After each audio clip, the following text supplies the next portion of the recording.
Patok na sa mga probinsya ang iba't ibang pakulo para sa Araw ng Mga Puso. Tulad na lamang ng edible roses na gawa sa pastillas at ang malaking telescope na pwedeng magamit ng mga magdi-date o magdi-dinner date sa Antipolo. Narito ang report.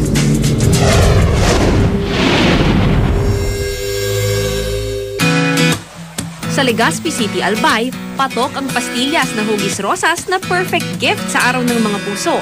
Hindi kasi ito tulad ng nakasanayang Valentine gift. Bukod sa bulaklak ang hugis, nakabubusog rin sa tamis ang mga pastillas. Mabenta rin naman ang cookies at cakes para sa iyong minamahal. Sa mga naghahanap naman ng kakaibang regalo, sa Narvacan, Ilocos Sur, mayroong pizza na hugis puso. Bukod sa kakaiba, swak din daw ito sa budget. 50 pesos lang ang kada 6-inch heart-shaped pizza na may iba't ibang flavor pa.